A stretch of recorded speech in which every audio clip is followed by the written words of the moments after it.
कक्षा 10वीं के सभी विद्यार्थियों, आज मैं आपको सोशल साइंस का 26 फरवरी का पेपर बताऊंगा। बिल्कुल आप तो जवाबदारी लिखा पढ़ी के साथ कि अब की बार है ना, इसे एक ही पेपर में से 65 नंबर का आएगा, जिस तरह विज्ञान में पूरा फंसा था। चलिए तो शुरू करते हैं। इनमें से कौन सी रबी की फसल है? चना। देश का सबसे पुराना कृत्रिम पत्तन कौन सा है? चेन्नई। सीमांत सड़क संगठन कब स्थापित किया गया था? 1960 में। भविष्यवाणी के अनुसार 2025 में कितने लोग जल की नितांत कमी को झेलेंगे? 20 करोड़। सिहली को श्रीलंका में कब राजभाषा घोषित किया गया? 1956 में। पृथ्वी का कितना भाग जल से घिरा है? 3/4। यहाँ से इंग्लिश मीडियम वाले बच्चे फटाफट करेंगे क्योंकि समय कम है आपके पास में। ये हो गया इतना, ठीक है, ये करो कंप्लीट, है ना। मनुष्य का वस्तु निर्माण करने का कार्य उद्योग कहलाता है। कपास नए युग का प्रतीक है। जातिवाद आधारित समाज भारत में ही मिलता है। भारतीय संविधान में भारत को राज्यों का संघ घोषित किया गया। बेल्जियम यूरोप का एक छोटा सा देश है। भारत में सड़क जाल लगभग 56 लाख किलोमीटर है। वायु प्रदूषण के कारण कार्बन मोनोऑक्साइड करेंसी देश की सरकार उसे प्रतिकृत करती है। चाय का जाएगा असम। गैर प्रजातंत्रीय देश का जाएगा चीन। नेपोलियन की हार का जाएगा 1815 और कांडला का जाएगा आपका गुजरात। हो गया इतना। ये आपका मेजदा कॉलम वाला है, ठीक है भैया। ये आपको ध्यान से देख सकते हैं। हवाई जहाज, बर्तन और तार बनाने में के लिए किस धातु का प्रयोग किया जाता है? एल्यूमिनियम का। साइमन कमीशन कब भारत पहुंचा? 1928 में। लैंगिक विभाजन किस पर आधारित है? सामाजिक अपेक्षाओं पर। बेल्जियम की राजधानी बताइए तो ब्रुसेल्स है। जीडीपी में सबसे अधिक योगदान किस क्षेत्र का है? तृतीयक क्षेत्र का है। उद्योग स्थापना व विस्तार व निवेश की उदार की नीति को अपन क्या कहते हैं? उदारीकरण कहते हैं, ठीक है। ये आपका क्वेश्चन नंबर 4 रहेगा ये, ठीक है। सत्य असत्य है। बेरोजगारी की आशंका के कारण नई प्रौद्योगिकी से मजदूर पसंद करते थे क्या? नहीं करते थे।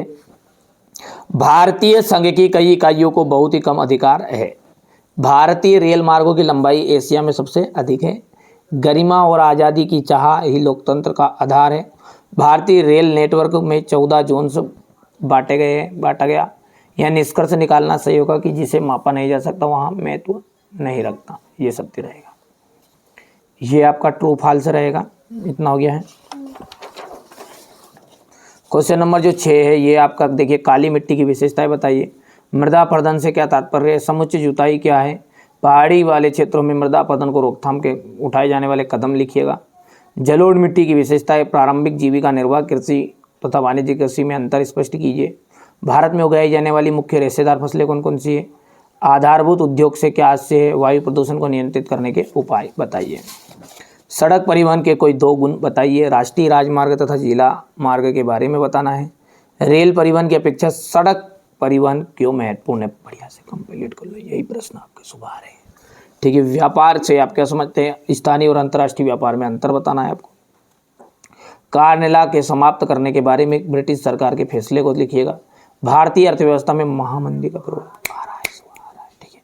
पहले विश्व युद्ध के समय भारत का औद्योगिक उत्पादन क्यों बढ़ा? औद्योगिक मजदूरों से क्या आशय है, ठीक है।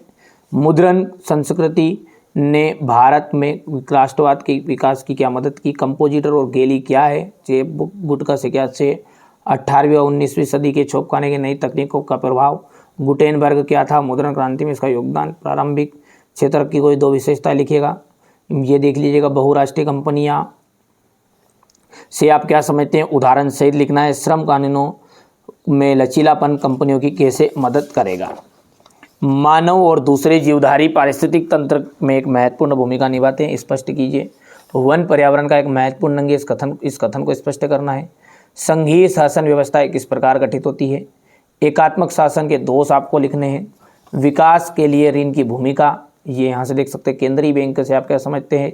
साहूकारी व्यवस्था में दोषों को बताइए। जलियांवाला बाग हत्याकांड और असहयोग आंदोलन के कोई 4 कारण लिखने हैं, ठीक है भैया। इसके बाद में अपन आगे की बात करें तो यहाँ से देखिए, किसी भी राजनीतिक दल के क्या गुण होते हैं? क्षेत्रीय दल और राष्ट्रीय दल में अंतर। यहाँ से अपन क्वेश्चन नंबर 23 को ध्यान से देखेंगे। ये हो गया इतना।